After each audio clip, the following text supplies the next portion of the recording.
আসসালামু আলাইকুম। আপনারা এখানে আসছেন কুয়েত প্রবাসীর মুক্তি চাই স্লোগান নিয়ে মানববন্ধন করছেন। একটু কাইন্ডলি বলবেন যে আপনারা এখানে আপনাদের সবাই কি কুয়েত প্রবাসী? আচ্ছা, আর সবাই কি কুয়েতে বন্দী আছে? কেউ স্বামী কেউ ছেলে সবাই জেলে আছে এখন। আচ্ছা আচ্ছা, একটু কাইন্ডলি বলবেন যে কি এখানে এসে কি করলেন আপনারা? আমরা প্রথমে এখানে আসছি, আসার পরে আমরা একটা আবেদন ফর্ম জমা করছি। জমা করার পরে ওখান থেকে আমাদের জমা দেওয়ার পরে আমরা এখন মাননীয় প্রতিমন্ত্রীর সাথে দেখা করার জন্য আমরা এখানে বর্তমানে অবস্থান করতেছি। আচ্ছা আচ্ছা আচ্ছা, আপনার কে? আমার ছেলে আপনার ছেলে? আপনার ছেলে কি কুয়েতে কি জেলে আছেন? কুয়েতে জেলে আছে। এখানে আসছেন কি চাচ্ছেন? আমরা চাচ্ছি যে যাতে আমার এই দেশে আসে নদী গেলে মুক্তি চাই, যাতে আমাদের এসে কামাই জমাই করে খাদ্য। আচ্ছা, আপনার কি ভাই ভাই না? কুয়েত প্রবাসী। আপনার কি আছে? আমার ছেলে সে কতদিন যাবত জেলে আছে? 3.5 বছর। 3.5 বছর জেলে আছে। জি আচ্ছা, আজকে এই জন্য এখানে আসছেন একটা আবেদন করার জন্য? জি, আবেদন করছি। জি, ধন্যবাদ। এখানে আসসালামু আলাইকুম। ওয়ালাইকুম আসসালাম। আপনার কে? আমার হাজবেন্ড আছে। আপনার হাজবেন্ড? হ্যাঁ। উনি কুয়েতে কি জেলে আছেন? হ্যাঁ, কুয়েতে জেলে আছেন। আমি প্রধানমন্ত্রীর কাছে একটা আবেদন যে কুয়েতে জেলে আছেন, উনিও তো একজন রেমিটেন্স যোদ্ধা, তাই না? আমরা চাই এই যোদ্ধাকে দেশে ফিরিয়ে আনতে, একটা পরিবারকে বাঁচাতে। ঠিক আছে, প্রধানমন্ত্রীর কাছে একটাই দাবি, আমরা মুক্তি চাই রেমিটেন্স যোদ্ধাকে। আসসালামু আলাইকুম। ওয়ালাইকুম আপনার কে? আমার স্বামী। আপনার স্বামী কুয়েতে জেলে আছেন? জি, জেলে আছেন। কতদিন যাবত? 1.5 বছর যাবত। 1.5 বছর যাবত। জি। আসসালামু আলাইকুম। আপনার? ওয়ালাইকুম আসসালাম। আমার হাজবেন্ড আপনার হাজবেন্ড? জি জেলে আছে 1 বছর 2 মাস যাবত। 1 বছর 2 মাস হলো। আপনার? আমার হাজবেন্ড 1.5 বছর যাবত জেলে আছে। 1.5 বছর যাবত জেলে আছে। উনি গিয়েছিলেন কতদিন আগে? এর 2017 সালে গেছে। তারপরে 2024 ডিসেম্বরের 26 তারিখ থেকে উনির কোনো খোঁজ নাই। তারপর আমরা অন্য কারোর মাধ্যমে জানতে পারি যে উনি জেলে আছে। আমরা এতদিন যাবত ওয়েট করছি যে দেখি ওইখান থেকে ওদেরকে কি পাঠানো হয়, কিন্তু ওদেরকে কোনো প্রকার কবে পাঠাবে এরকম কোনো বিষয় তাদেরকে জানানো হচ্ছে না। তাদেরকে এখনো পর্যন্ত কোনো রায়ই দিচ্ছে না। আমার পরিবারের একমাত্র ভরণ পোষণের দায়িত্ব আমার হাজবেন্ডের। আমার শ্বশুর শাশুড়িগুলো অসুস্থ অবস্থায়, মৃত্যুসজ্জায়, মানে বয়স্ক মানুষ, মানে এরকম অবস্থায় তাদের সন্তানকে দেখার জন্য ব্যাকুল হয়ে আছে।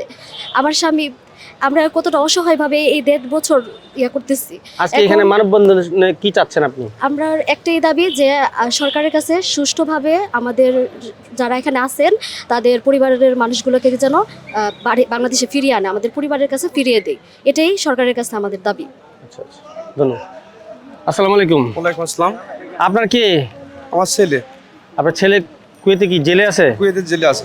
ও, আজকে এই যে আপনার হাতে নিয়ে আসছেন রেমিটেন্স আনে যারা বন্দি থাকবে তারা কেন? আচ্ছা, আর কতদিন যাবত জেলে আছেন আপনার ছেলে? আমার ছেলে 1 বছর 6 মাস জেলে আছে। এখন আপনি কি চাচ্ছেন? আমি চাচ্ছি আমার ছেলে আমার দেশে ফিরে আসবে, এটা আমার সরকারের কাছে আমার অনুরোধ। আচ্ছা, ধন্যবাদ।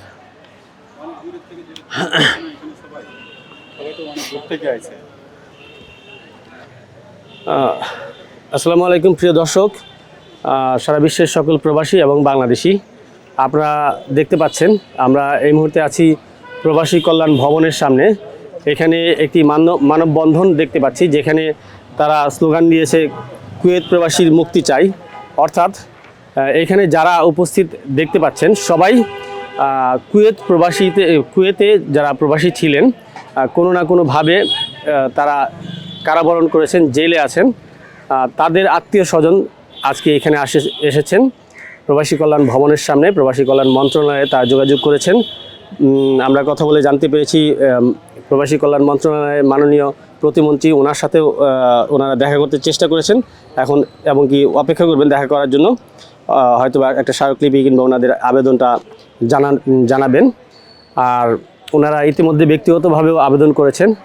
আর এখানে ওনারা যেটা বলতেছেন, তারা হচ্ছে তাদের আত্মীয় স্বজনকে সরকার যেন সরকারি হস্তক্ষেপে যেন আইনি সহায়তা দিয়ে যত দ্রুত সম্ভব স্বাভাবিকভাবে তাদেরকে বাংলাদেশে ফিরিয়ে আনা যায়। তাদের সন্তান, ভাই, আত্মীয় রেমিটেন্স যোদ্ধা হিসেবে, প্রবাসী হিসেবে তাদের মূল্যায়ন করে সরকারের পক্ষ থেকে সহযোগিতা দিয়ে, আইনি সহায়তা দিয়ে যত দ্রুত সম্ভব বাংলাদেশে ফিরিয়ে আনার চেষ্টা করা যায়, সেই দাবিতে তারা আজকে এই মানববন্ধনে উপস্থিত হয়েছেন। আমরাও আশা করি, প্রবাসী টিভির পক্ষ থেকে আমরাও আশা করি আমাদের সরকার এবং যথাযথ কর্তৃপক্ষ এই মানবতার বিষয়টি সুদৃষ্টি দিবেন এবং ওনাদের এই যে আজকের এই পরিণতি, আজকে ওনার যে ভুক্তভোগী যে বিষয়টা নিয়ে এখানে মানববন্ধন করেছেন সেই বিষয়টা সবার সুদৃষ্টি অর্জন করবে। প্রেমিত খন্দকার, প্রবাসী টিভি, প্রবাসী কল্যাণ ভবনের সামনে থেকে।